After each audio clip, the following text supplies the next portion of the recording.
Aquest és el capítol número 73 d'Una caixa de sorpreses, el podcast de la Biblioteca de Catalunya, on aquesta vegada ens volem fixar en l'important fons sonor de Ràdio Barcelona que està dipositat a la nostra biblioteca.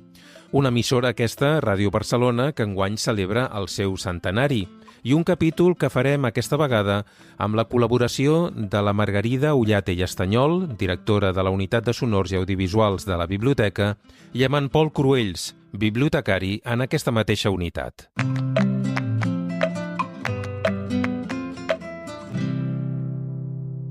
Una caixa de sorpreses, el podcast de la Biblioteca de Catalunya.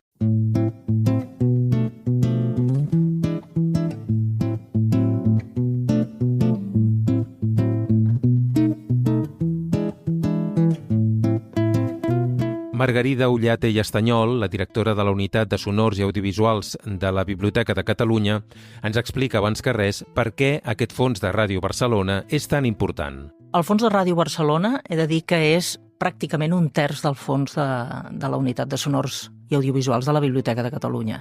És importantíssim per una raó que està inclosa en el conveni que varen signar Ràdio Barcelona i el Departament de Cultura, que és posar a l'abast del públic aquest fons històric. Per què? Perquè no és una funció de la ràdio, i menys d'una ràdio que no és pública, tenir un departament que sigui de consulta pels estudiosos. I el contingut del fons de Ràdio Barcelona és prou interessant, penseu que pràcticament abasta tot el segle XX. Prou interessant, deia, com perquè sigui un element de recerca fonamental. El conveni entre Ràdio Barcelona i la Biblioteca de Catalunya per a la donació d'aquest fons es va firmar el dia 23 de novembre de l'any 1993.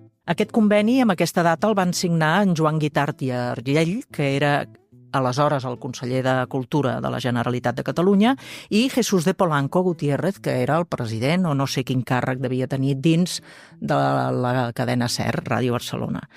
Aleshores, això dona una mica una idea de la importància d'aquest conveni i suposo que la iniciativa va partir de Ràdio Barcelona per commemorar un aniversari, que en aquest cas seria el 70è, veient que ja el cost del fons històric radiofònic tenia un pes i que devien rebre moltes peticions de consulta i que ells no podien atendre. Aleshores, el plantejament va ser, és la primera ràdio que va funcionar a l'estat espanyol, té un fons conservat, el que sigui, perquè després explicarem que no s'ha conservat tot el que es va emetre, només faltaria, això no ho ha fet cap ràdio del món, però que sí era un element important per tenir en compte a l'hora de considerar-lo patrimoni. El fons de Ràdio Barcelona va començar a arribar a la Biblioteca de Catalunya a partir de 1994, fins a mitjans de la dècada del 2000, en què es va completar aquesta donació amb l'arribada dels últims documents. La idea de que Ràdio Barcelona era a la Biblioteca de Catalunya es va divulgar en el seu moment, perquè a canvi de tenir el fons aquí, la ràdio va demanar que es fes una exposició, que hi hagués una placa commemorativa a la sala de la biblioteca i que hi hagués un compromís de catalogar el fons en un termini concret. Llavors, clar, això es va publicitar a la premsa, a la mateixa ràdio, a la televisió i va donar a conèixer en el públic en general, però en els estudiosos també, que hi havia aquest recurs dintre de la Biblioteca de Catalunya. A més, el que aleshores era director de Ràdio Barcelona, el senyor Josep Maria Martí, era professor de la Universitat Autònoma de Periodisme, i jo m'imagino que ell també hauria canalitzar una mica aquesta vinguda de gent interessada en el fons com a usuaris de la biblioteca. El fons de Ràdio Barcelona que tenim a la Biblioteca de Catalunya és enorme, com bé ens explicava la Margarida, i es pot dividir en diferents categories. Dins el conveni es tractava de fer arribar a la Biblioteca de Catalunya, diguem, 3 grans fons. Un era el fons Arximac o d'arxiu de cintes magnètiques, l'altre era la discoteca, que tenia 3 blocs, un era de discos antics, dels discos de 78 revolucions, que d'aquests n'hi havia uns 10.000, la discoteca de vinils, que això en van arribar 112.000, però s'ha d'explicar que no eren 112.000 títols, sinó que, com passa a totes les ràdios, hi havia més d'un exemplar de cada disco, perquè quan es posaven molt, un disco ratllaven, compraven un altre perquè pogués sonar bé a la ràdio. O sigui, pot haver 2 o 3 exemplars. resumint, uns 80.000 títols. I després hi havia una petita part, uns 1.800 discos, que eren el que ells en deien discos d'importació. Aquests discos probablement eren d'importació, però tenen la particularitat que tot és música moderna, música disco, música electrònica, un tipus de discos que aquí no sé en quin any varen entrar a l'estat espanyol, però que eren d'aquells que eren de 33 i 45 revolucions, discos molt particulars que ells mateixos ja varen separar de la resta de la discoteca.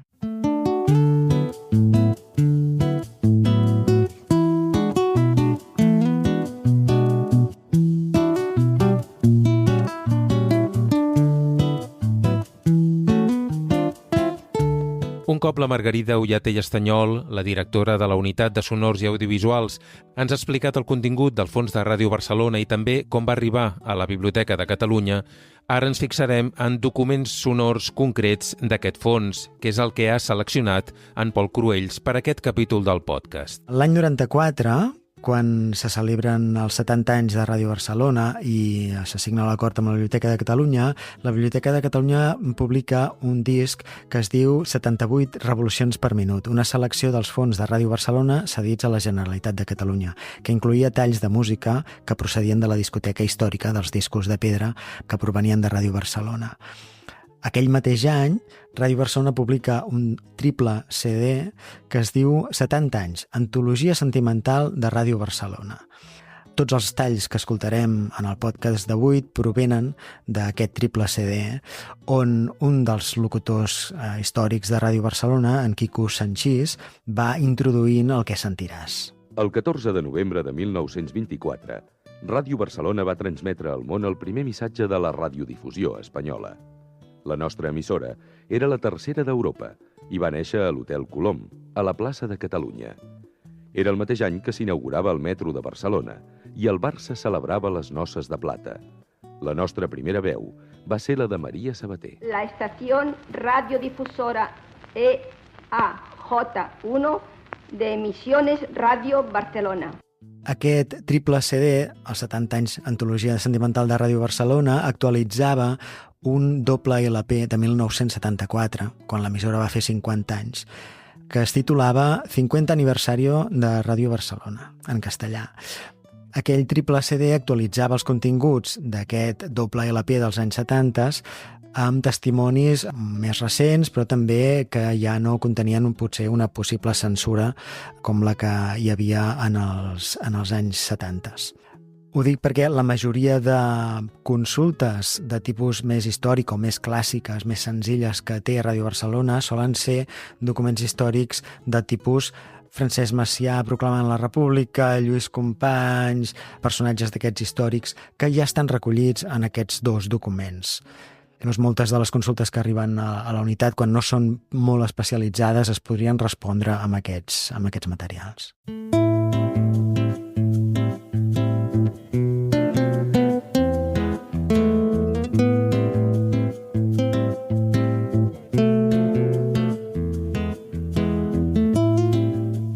Comencem, doncs, aquest recorregut sonor i històric amb alguns dels enregistraments més antics que es conserven al fons de Ràdio Barcelona.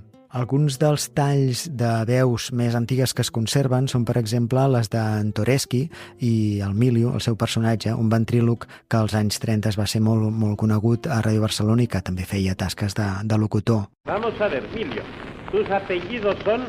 Emilio, Cap de Piñol y Yuquet. Cuéntame algo de tu infancia. Y un día, esgarrífese, el maestro me llamó rinoceronte. Oh, rinoceronte. Oh. Sí, ya ve yo el Emilio rinoceronte.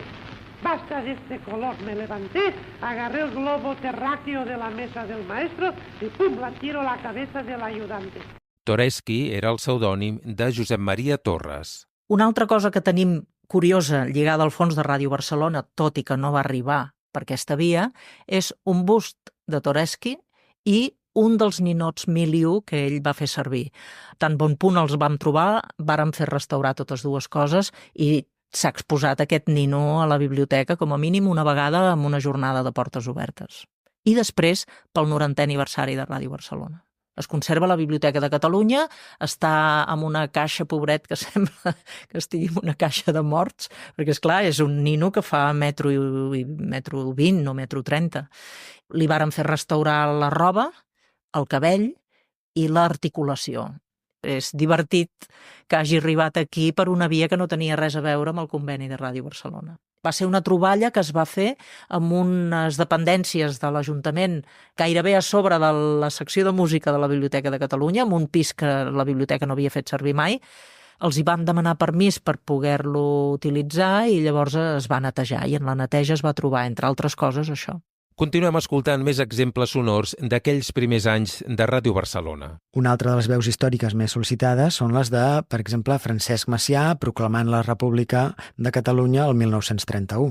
Catalans, interpretant el sentiment i els anhels del poble que ens acaba de donar el seu sufragi, proclamo la República Catalana com a estat integrant de la Federació Ibèrica. Altres veus històriques, per exemple, serien les de Pompeu Fabra en un programa sobre esports a Ràdio Barcelona el 1935. Permeteu-me, per acabar, que expressi el nostre agraïment a la Ràdio Barcelona, que ens ha donat tota mena de facilitats per organitzar el quart d'hora setmanal de l'esport català que avui inaugurem. Un altre tall històric seria el de la veu de Lluís Companys fent un parlament durant la Guerra Civil Espanyola el 1937. La manifestació no ha tingut com a objectiu altra finalitat que el retre un homenatge fervorós d'admiració a l'exèrcit que ens cobreix de glòria i que defensa amb el seu sacrifici i la seva sang la llibertat i la dignitat dels homes i dels pobles. La característica d'aquests àudios dels anys 30 és que el magnetòfon no arriba a Catalunya fins als finals dels 40, començament dels 50. Sabem que a Ràdio Barcelona comencen a enregistrar alguna cosa en magnetòfon a finals dels 40, 48, 49. Llavors tots els enregistraments històrics dels anys 30 no són en aquest fons de Ràdio Barcelona originalment, no són l'enregistrament original, sinó que suposem que són fruit d'una migració de suports anteriors, per exemple, els discos d'acetat, els discos instantanis o els fils magnètics, en què després van anar migrant de suport fins a arribar en aquestes bobines, en aquestes cintes magnètiques que formen part de l'Arximac, aquest arxiu de cintes magnètiques en bobina oberta de Ràdio Barcelona.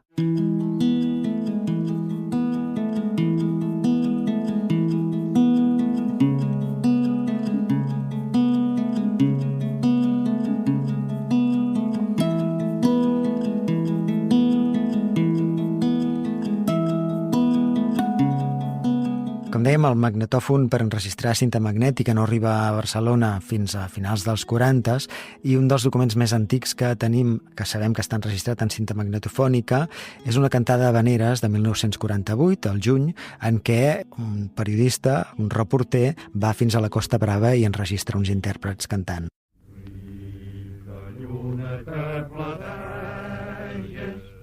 Les donetes de la mar, rica lluna que il·lumina la plana de l'Empordà.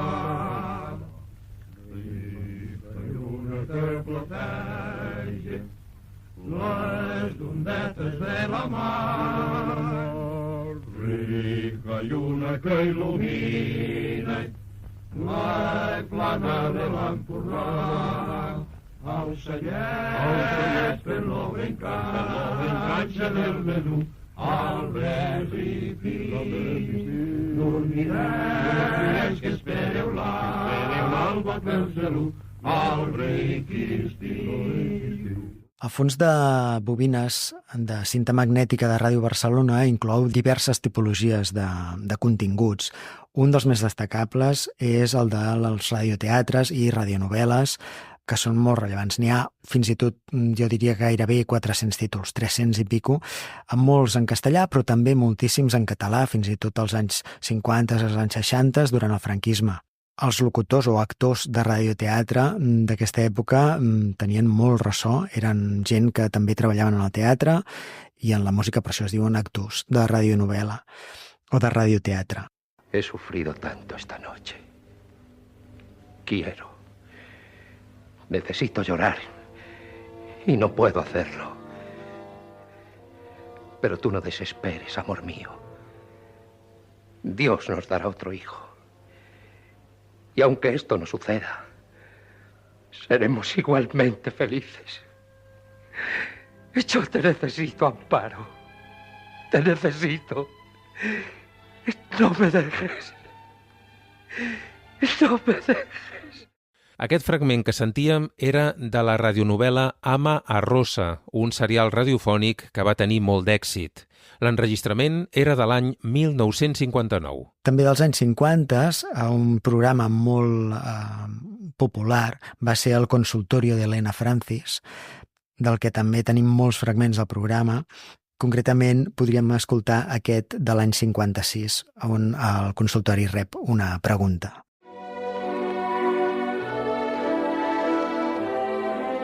Desde Pamplona nos escribe Raquel en los siguientes términos. Estimada doña Elena, es la primera vez que acudo a su consultorio para solicitar ayuda. Soy una chica de 23 años y voy a contraer matrimonio en breve. Mi novio y yo somos personas sanas y fuertes.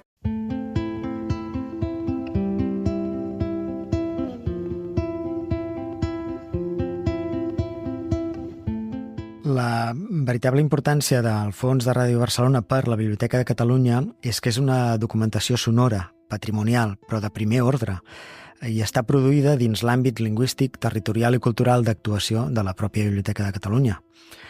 Un altre aspecte és que és un testimoni sonor de la història de Catalunya, d'Espanya i del món durant el segle XX, els seus principals esdeveniments, personalitats, etc. I en tercer lloc, però també molt important, és que és un testimoni directe per l'estudi del món de la ràdio i dels mitjans de comunicació, tant a nivell tècnic com de programació i continguts. Desgranant els continguts de l'arxiu de bobines de cintes magnètiques de Ràdio Barcelona, un primer bloc es podria classificar com a tot el que són sintonies, caretes, falques radiofòniques, efectes sonors, etc., dels que n'hi ha moltíssims exemples dels anys 70, 80, etc. Un altre bloc concret seria ja molt més important com a testimoni sonor d'una època i per l'estudi de la història, tot allò que són esdeveniments socials, polítics, esportius, ja sigui bé amb reportatges fora de la seu o retransmissions en directe des de fora o des de la pròpia ràdio.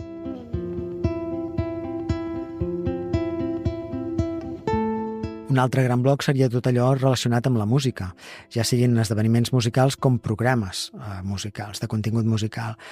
El que a mi em sembla més interessant són tots aquells reportatges que es feien fora dels estudis i que es retransmetien després per la ràdio, com per exemple de l'any 64, un festival de la canción deportiva que es va fer a Barcelona, en què un intèrpret cantava un himne fet expressament per cadascun dels equips que jugaven a primera divisió. Primer Festival de la Canción Deportiva en las 50 emisoras de la cadena de la Sociedad Española de Radiodifusión. Le toca su turno al Club de Fútbol Barcelona.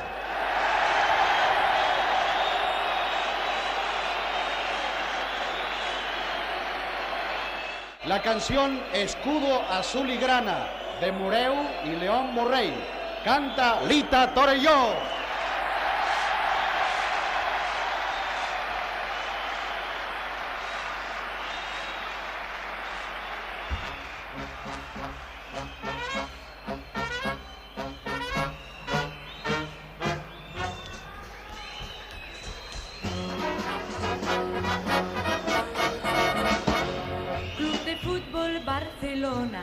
Te encumbraron tus victorias, la aureola de la gloria, tu bandera coronó.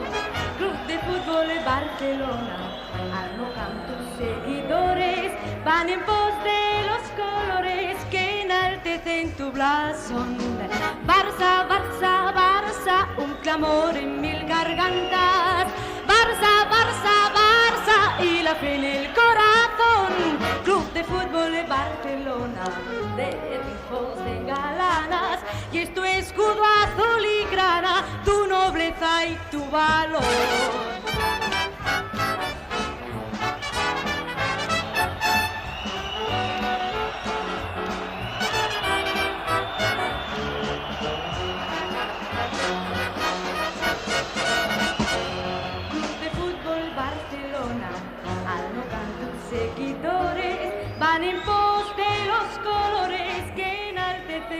blasón. Barça, Barça, Barça, un clamor en mil gargantas. Barça, Barça, Barça y la fe en el corazón. Club de Fútbol de Barcelona, de triunfos engalanas. Y es tu escudo azul y grana, tu nobleza y tu valor. Y es tu escudo azul y grana, tu nobleza y tu valor.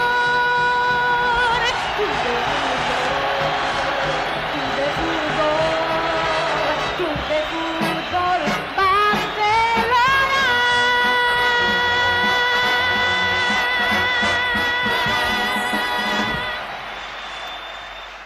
Un altre bloc de contingut serien tots aquelles bobines o aquelles cintes que són programes sencers de Ràdio Barcelona, com per exemple el programa Crònica Sentimental de Ràdio Barcelona o el programa Verbigracia, un programa concurs que es deia Ja és de oro, per exemple, als anys 80, o fins i tot d'aquests que es anaven recorrent al temps setmana a setmana, com Atrapa el ladrón, en què s'havien de resoldre casos de tipus detectivesc, o el programa Barcelona 92, que va durar tot un any previ als Jocs Olímpics, per exemple.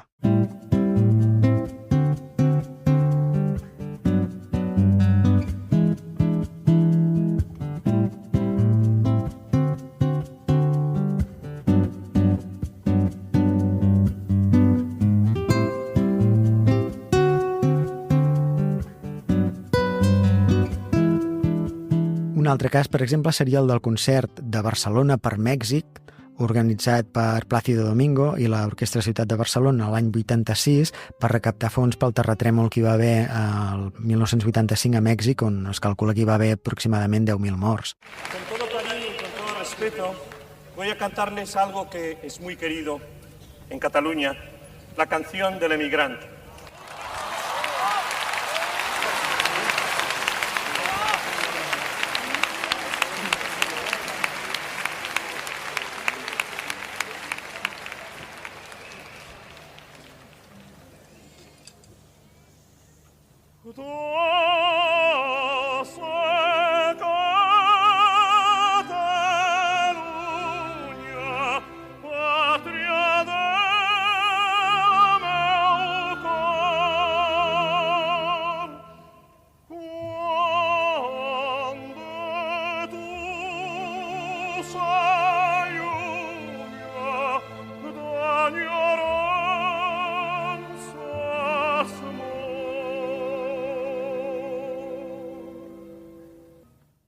Un altre cas, per exemple, molt interessant, és una entrevista que dura fins a 3 hores que se li fa a Moncho, el cantant de boleros, l'any 93, quan havia publicat i presentat el seu disc A Paraules d'Amor, el seu primer disc en català, al Palau de la Música. Hi ha una entrevista i, a més, es van retransmetent cadascuna de les cançons del recital. Bueno, com tu has dit, era la meva primera vegada que jo feia un Palau i la meva primera vegada que jo feia el disc en català. Eren dues coses molt importants per mi, que jo portava a dins meu ja feia molts anys. El que passa que bueno, pues no havia tingut l'ocasió de tindre temes en català, fets en català, i llavors pues, bueno, era una doble responsabilitat aquest dia.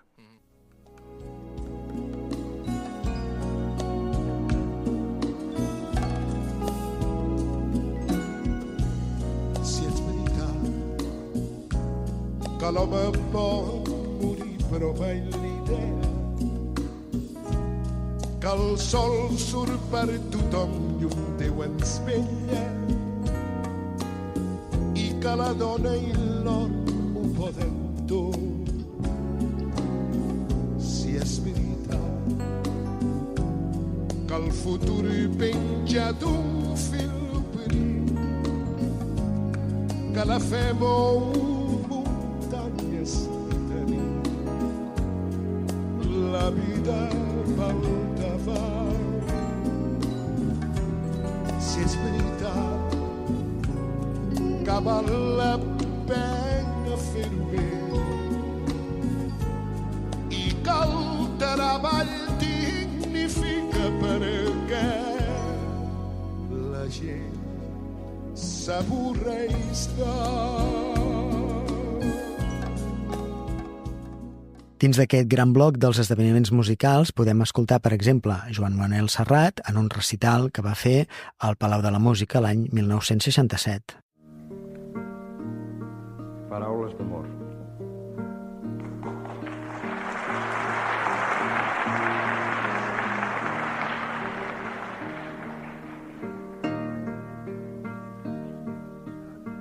Ella va estimar tant,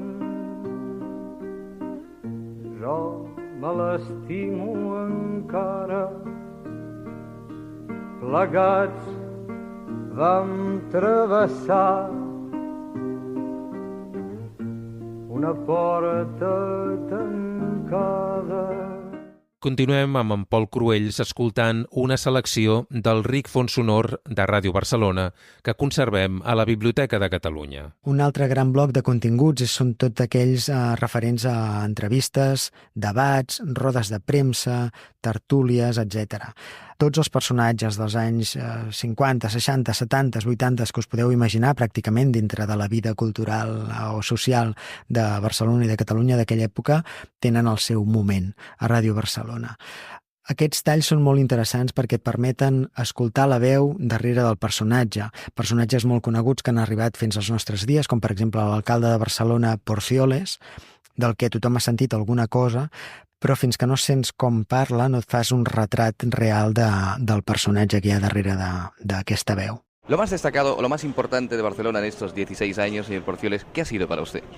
El hacer un examen de conciencia. Y la exposición donde estamos es eso, hacer una radiografía de persona para que la ciudad tenga plena conciencia de los problemas que todavía subsisten. Sepamos la opinión en la propia voz del alcalde. ¿Por qué no es viable, se dice, el paso subterráneo del ESEPS? Porque los técnicos saben el valor de pi que yo no sé. Es decir, que es un problema técnico. Solamente un problema técnico. Un problema técnico. El alcalde es un partidario de los pasos inferiores. Sin duda. Sin duda, por Dios. ¿No había sido una operación tremendamente rentable para el ayuntamiento que los parkings fueran municipales y no privados? Sí, lógico.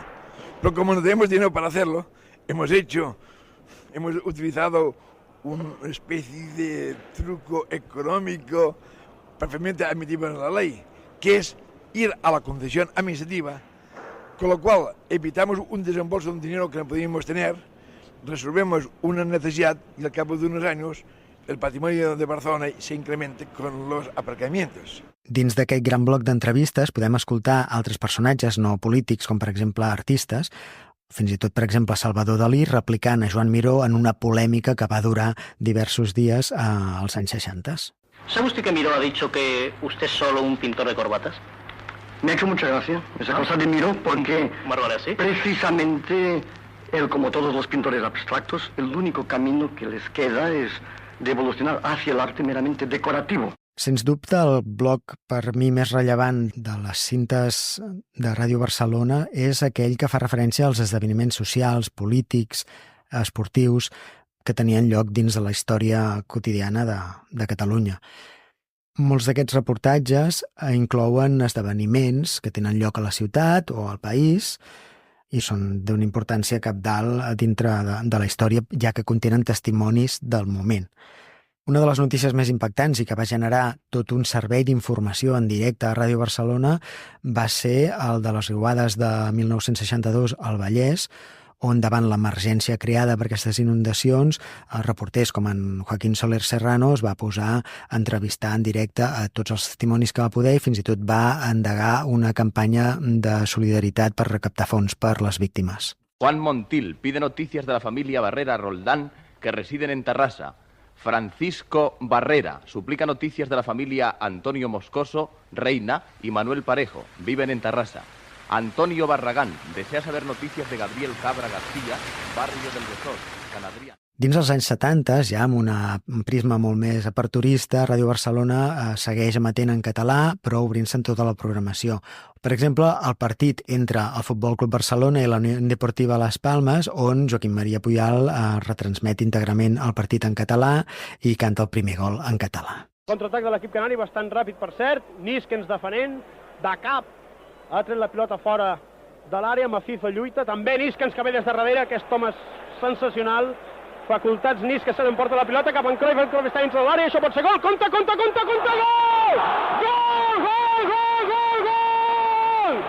Gol!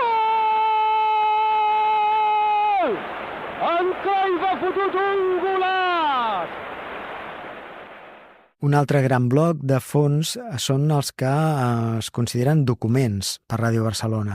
No tenen per què estar enregistrats a la seu de Ràdio Barcelona ni pels micròfons de Ràdio Barcelona. Ja des dels anys 40 es forma part de la cadena SER i moltes de les bobines inclouen documents sonors necessaris per a la seva retransmissió de notícies. En aquest cas, per exemple, podríeu trobar fragments com els de la retransmissió en directe de l'intent de cop d'estat de Tejero al 1981 des del Congreso de los Diputados. Entra en estos momentos en el Congreso de los Diputados. Hay un teniente coronel que con una pistola sube hacia la tribuna, en estos momentos apunta. Es un guardia civil, está apuntando con la pistola, entran más policías, está apuntando al presidente del Congreso de los Diputados con la pistola y vemos cómo, cuidado, la policía. No podemos emitir más porque nos están apuntando con la policía. Llevan metralletas.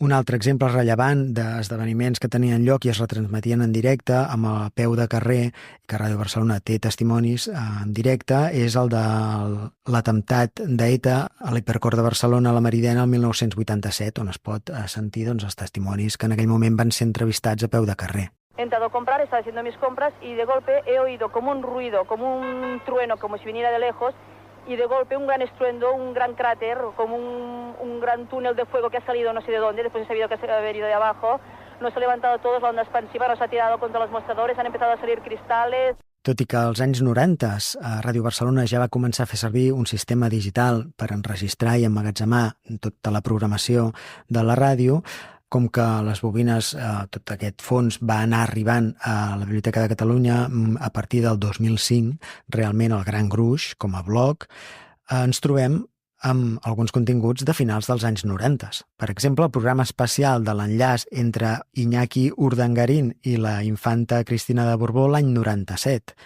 O, per exemple, una entrevista al doctor Millà, cap d'urgències de l'Hospital Clínic de Barcelona, el 1999. Alguns dels programes que encara avui dia duren a Ràdio Barcelona i se segueixen emetent, els seus orígens estan registrats a una selecció en aquests fons de Ràdio Barcelona, com per exemple El Balcó.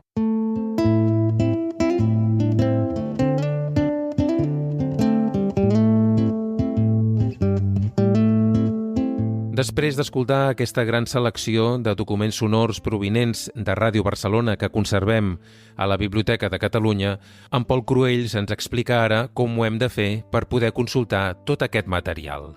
Tots aquells interessats en consultar els fons de Ràdio Barcelona al catàleg de la Biblioteca de Catalunya senzillament han d'introduir com a cerca Arxiu Històric de Ràdio Barcelona. Li apareixeran tots i després pot dedicar-se a filtrar o ordenar cronològicament, per exemple, si li interessa aquests continguts. Això pel que fa a tot allò que està catalogat. Tot el que no està catalogat, que procedeix de Ràdio Barcelona, està inventariat i ho podeu consultar en un apartat dintre de la web de la biblioteca que es diu Arxiu Històric de Ràdio Barcelona, on pots buscar conceptes, com per exemple personatges o esdeveniments, i la web et retorna un número que és el topogràfic de la bobina, que és per on ja pots començar a buscar.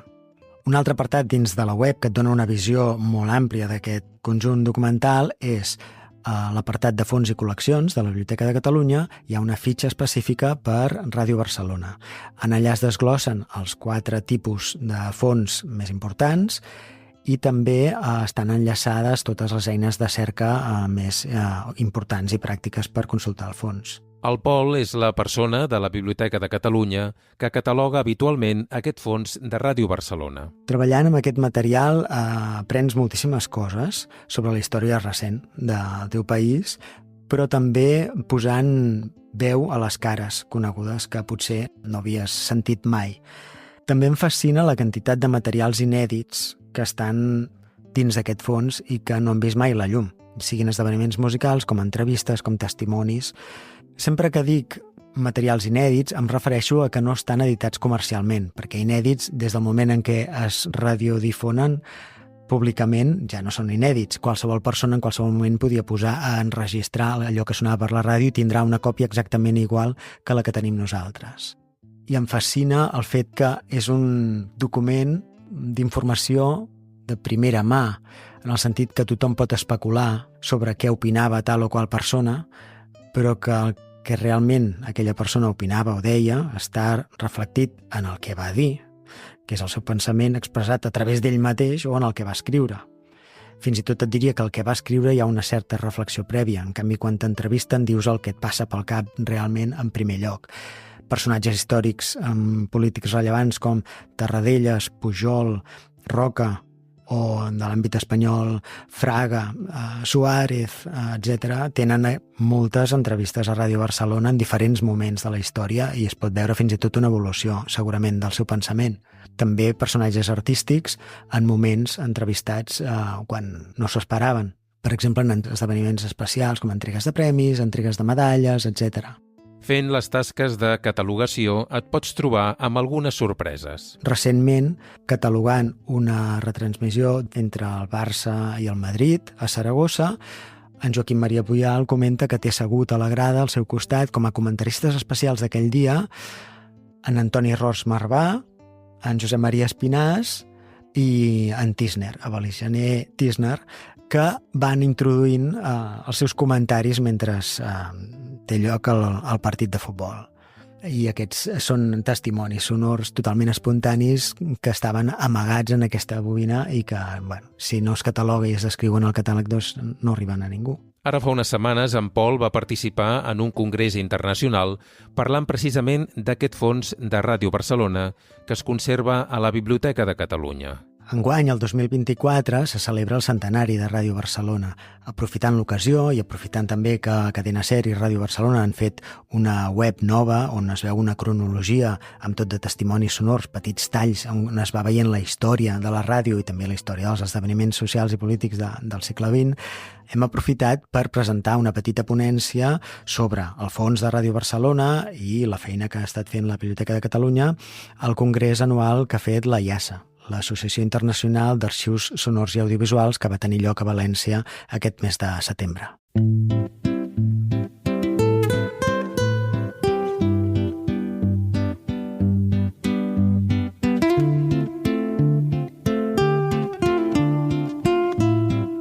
Tornem a la Margarida Ullate i Estanyol, la directora de la Unitat de Sonors i Audiovisuals de la Biblioteca, per preguntar-li qui s'interessa per aquest fons de Ràdio Barcelona. Bàsicament són investigadors de la història de la ràdio al nostre país.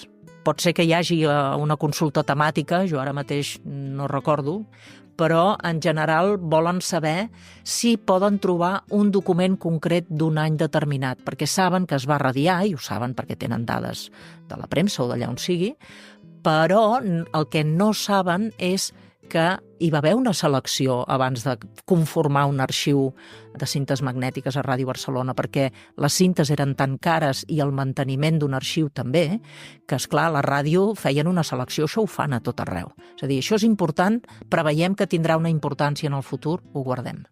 I aquest guardar, tot sovint, consistia a fer talls de veu.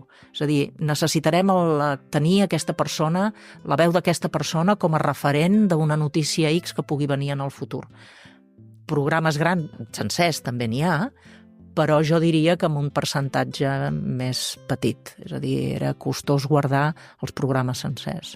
Aquests àudios que hem anat escoltant al llarg del capítol, malauradament, no els podem escoltar directament al web de la Biblioteca de Catalunya a través del nostre mòbil o ordinador. Des de casa no. Això és una cosa que fa temps que estem pensant que hauria de ser, però hi ha dos problemes aquí. Un, que no tot està digitalitzat. Penseu que estem parlant de més de 10.000 cintes magnètiques, que la digitalització d'una cinta magnètica requereix pràcticament 2 vegades el temps de la durada de la cinta, que s'ha de fer amb unes condicions i unes normatives internacionals concretes i que perquè això estigui disponible ha d'estar en el nostre repositori digital. I aquesta és una feina que anem fent a mesura que anem digitalitzant, però no està completa. Això vol dir que l'usuari no ho té disponible des de casa seva. Ara bé, si des de casa seva fa les consultes i fa les peticions per poder tenir digitalitzat allò que li interessa, pot venir a la Biblioteca de Catalunya i se li fa o bé una còpia o se li deixa escoltar en molt poc temps. Les direccions de la Biblioteca de Catalunya i de Ràdio Barcelona han tingut diverses converses perquè aquest fons sonor es pugui consultar de manera més directa en un futur no molt llunyà. N'hi ha hagut més d'una a nivell de direcció per precisament permetre un accés més directe a les digitalitzacions de les que disposem, perquè potser n'hi ha 5.000 de les 10.000 bobines, no hi arribem, però ens hi aproximarem aviat, i les podem oferir amb MP3, que és un format que es pot divulgar a través del web, i ho podríem fer. El que passa és que aquest fons és propietat de Ràdio Barcelona i aquesta decisió els pertoca amb ells. Estem amb tractes, perquè creiem que això és una cosa que beneficiaria a tothom. O sigui, amb ells els primers, i de fet els hi facilitem una còpia amb MP3 precisament perquè la poguessin utilitzar arran de la celebració del centenari. Però això hauria de ser global de tot el fons. I jo crec que finalment arribarem a una entesa perquè algú ho ha de fer.